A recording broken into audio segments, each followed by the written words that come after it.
The Heart is Not a Pump, Part 8. A Treatise on the Motive Powers which Produce the Circulation of the Blood by Emma Willard, 1846. Preface. If the reader has known what it is to be called on to sacrifice, it may be the good opinion which he values in acting for the advantage of those by whom he fears he may be censured. He will then be able to judge of the foreboding apprehensions which at present fill the mind of the writer. My historical works have just been kindly received by my country, but I am concerned lest now it should be said she chooses a subject unsuited to her sex. In answer, I would say that this is not so much a subject which I choose, as one which chooses me. It comes unbidden to my mind, and like an intrusive guest, there it will abide, and irresistibly claim my attention. But why first visit me? Whose bidding does thought obey? Under whose control is the world of mind, as well as the world of matter?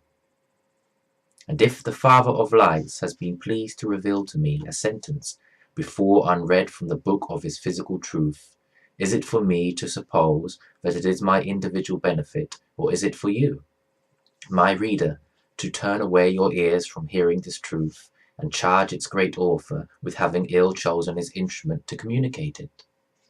Sons and daughters of the Puritans, your fathers set the world an example of independence of mind and conscience in matters relating to the soul. They claimed the right of studying and judging for themselves in that which concerned their spiritual life and health.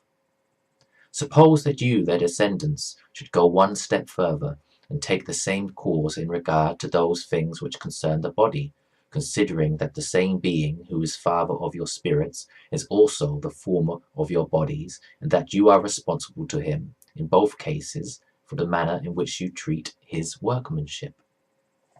And although in this one case you have great confidence in your minister, and in the other in your physician, yet if your minister teaches you unsound doctrine, and you believe and act upon it, the forfeit will be yours, because you should not blindly follow man.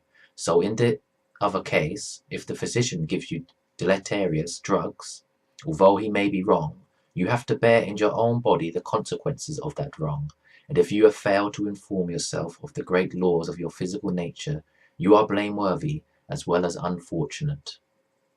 In this little book I have avoided learned words and phrases, even where I understood them, and have used such illustrations as I hope will be plain and interesting to all.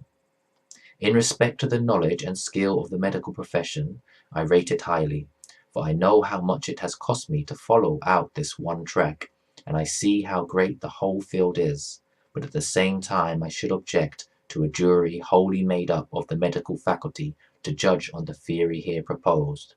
Their pride of opinion may naturally be wounded, and unconsciously to themselves they may let self shake the wavering balance in which truth should be impartially weighed.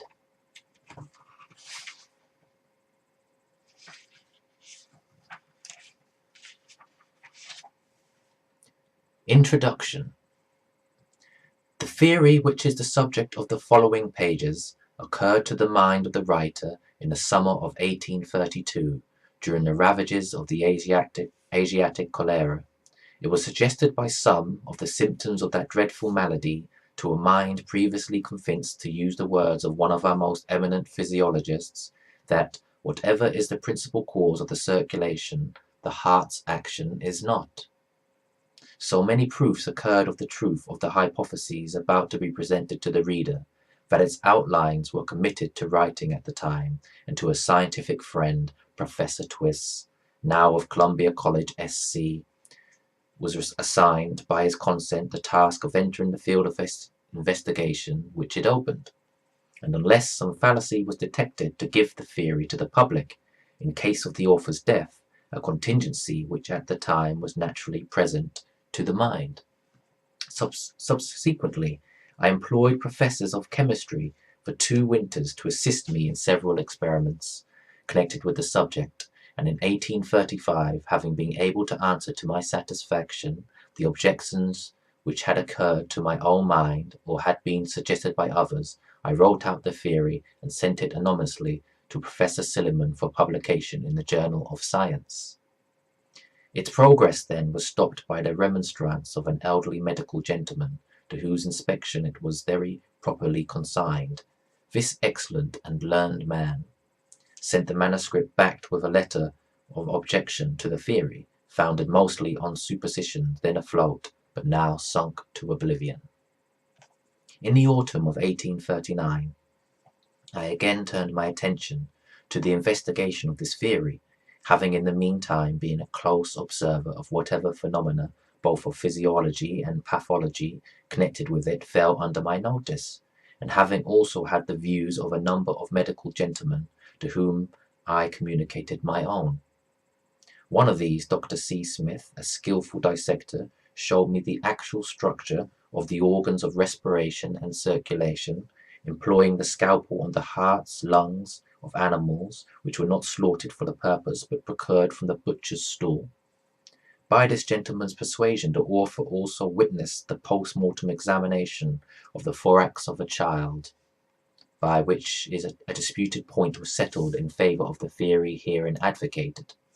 And finally, the result of the author's investigations was a firmer conviction than before of its truth and its importance, but shrinking from the task of publicly advocating what might expose me to attacks against which perhaps I could not defend myself without the sacrifice of feminine propriety, I resolved rather to rewrite my theory and send it in manuscript to some among the most eminent physiologists abroad, believing that if their sanction was obtained, I should be relieved from the evils which I apprehended should I publish it in my own name at home. Dr. Smith remonstrated in the following language, which I quote from a letter written in December 1839. Results have shown that his views of the futility of sending the theory abroad for foreign sanction were fully correct. Mrs. Willard, you stated that you intended to send a document to Paris and London, which I do not hesitate to say will avail you nothing, and in view of your theory, I take this liberty to say that you have thrown much light upon the theory of respiration and circulation, which can and ought to be made to radiate in our own country, which if you send abroad, not a single ray will fall upon our own land. I take pleasure in acknowledging that the following considerations are derived from your suggestions. The new ingenious and important discovery of the increase of volume of blood by the addition of caloric is without doubt the prima mobile of the heart's action, because the blood is continually flowing in the left auricle. Hence it even made the auricle to empty itself into the left ventricle, thus stimulating it, the ventricle, to contract. The blood is not propelled by the auricle into the ventricle, but enters the ventricle whenever there is a vacuum. Allow me to assert that there is not a muscular fibre in either auricle, and in my opinion, from recent dissections, the auricles are nothing more than reservoirs. Signed, C. Smith. Yet notwithstanding Dr. Smith's remonstrance, the plan mentioned was pursued, and the treatise was for this purpose written, which constitutes the first chapter of this work. Copies were sent to the brothers Doctors Milne and William Frederick Edwards of Paris, and to Dr. Abercrombie in Edinburgh. Dr. Abercrombie complimented the writer, but did not give his opinion of this theory. Dr. Milne Edwards deigned no reply, but he has projected a theory of animal heat which would subvert what both before and at that time I wrote was regarded in this country and in England as fully established, and which lies at the foundation of this theory. From Dr. William Frederick Edwards, since deceased, I received in 1841 a letter with objections to my theory, which will be noticed in the following pages. The years succeeding 1839 were so wholly absorbed in my revision of my works of history that I had no time to devote to any other study. But the house of clay which the mind dwells must receive a portion of its care, and that which I have bestowed has proceeded on a belief of the truth of the theory herein advocated, as undoubting as is my belief in the laws of gravitation, and when any new fact or any remark of an author relating to my theory came under my observation, I noted it down and laid it by with its kindred. About to set out on a long journey, and aware that my field of vision had thus enlarged, I felt it my duty to put together the principle of my remarks, that I might so leave the subject, but in case anything should prevent my return, it would be in a form equal to the present state in which the theory exists in my own mind. On again, sitting down to the subject, its importance in regard to human life struck my mind with new force, and the objections which had arisen from the French theory seemed to me almost to militate against the honour of God, since they go to show that respiration is of little use. Conscience moved, and I said, the great God has so done his marvellous works that they ought to be had in remembrance. To serve him by doing good to men should be the chief aim of existence, and he will ultimately bless their effort.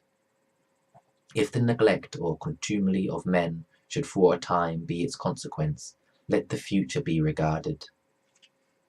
The rod with which man scourges his fellow, who tells him important truth for his good, takes root in after times and blossoms on the grave, when the enshrouded form no longer confines the spirit.